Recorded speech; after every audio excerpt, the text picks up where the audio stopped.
I'm Paul Kennedy, and this is Ideas.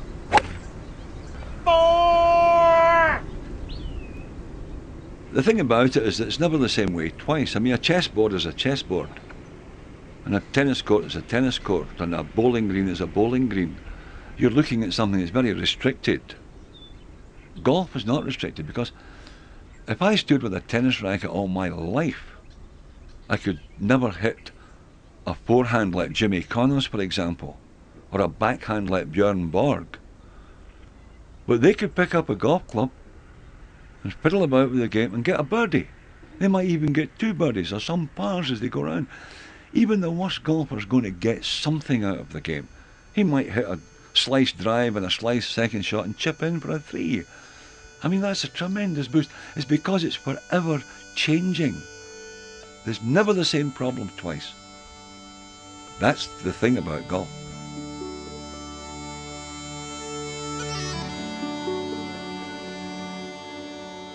Golf is a kind of limited sensory deprivation. You know, there are experiments where they put you in a flotation tank, you know, where there's no sensory input, no sound, no sight. And then you confront the workings of your own psyche. Well, golf, if you play it with a very tight focus, becomes that way. So what it does is accentuate what's going on inside you. You say 70% of the game is in your head rather than your swing. And as you stand back from the ball, it's like a game of opposites. As you're trying to steer the ball away from the railway line and the out of bounds, the swing goes inside out without you realising it. So it's a very frustrating game in many ways.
My name is Bob Weeks. I'm the editor of Score Golf magazine.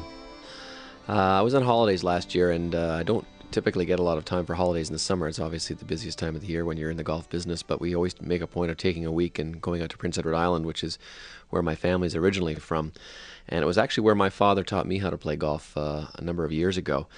Chris had been playing a little bit just on his own. I really made a point of not trying to force anything on him, but he really took a little bit of a shining to the game and took a few lessons and a couple of clinics, and so this time we thought we would venture out and have a round of golf. And I guess I was a little nervous heading out there because I didn't want to upset any other golfers, and here was a guy playing his first round, and he was very excited, and I think that enthusiasm kind of came out in me, and we took a time of day. It was about 6 o'clock, so we knew we would probably only get 9 holes in. So we went to a very small 9-hole golf course that wasn't all that manicured all that well and wasn't pristine by any nature, but it was certainly perfect for that day. And Chris, with a lot of enthusiasm on the first tee, just absolutely smoked his drive down the middle. And I think from that point on, I kind of realized that just seeing the joy in his face when he made contact with the ball, and even when he didn't, he was out there having fun. And that kind of taught me a lot about what golf is really, I think, supposed to be. And I guess in my position, working in the golf business, you kind of get bombarded every day with new products and new golf courses, and all of it seemingly jacking the cost of what should be a fun game up and up and up and up. That maybe we lost a little bit of the innocence. Certainly I did anyway, in terms of what golf's really all about. We went out that day and we really didn't keep score. We had a scorecard, but score what didn't really matter at the end of the day. He could have shot 300 or he could have shot 72, and it wouldn't have mattered to him at all. I didn't keep any track. We lifted up the ball out of the traps. We kicked it around a little bit when we felt like we wanted to. We gave big, long putts to each other, and to me, it was just kind of a very, very fun day. We may have broken the rules a little bit. We may have not played in the greatest golf course. We may not have worried about what kind of shirts we were wearing. In fact, I think he was wearing jeans, which is probably another faux pas. But what it came right down to it is that's, to me, is what golf probably should be all about. It's about going out and having fun and not being too concerned about what other people think or what the industry thinks you should be doing.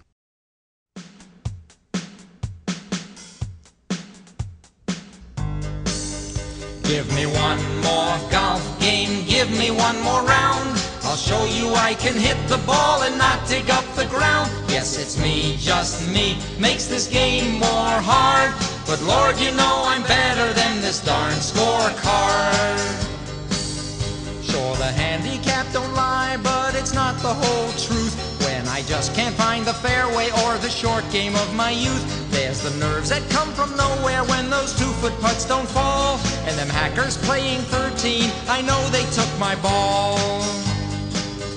Give me one more golf game, give me one more round. I'll show you I can hit the ball and not dig up the ground. Yes, it's me, just me, makes this game more hard. But Lord, I'm better than this darn scorecard. Some days it ain't worth playing, I just can't get any breaks. With the traps, the trees, the OBs, and the laterals and lakes. There's the guys behind are yelling, cause the guys ahead are slow. I'm thinking about my job and home, but golf won't let me go. Give me one more golf game, give me one more round. I'll show you I can hit the ball and not dig up the ground. Yes, it's me, just me, makes this game more hard. But Lord, I'm better than this darn scorecard.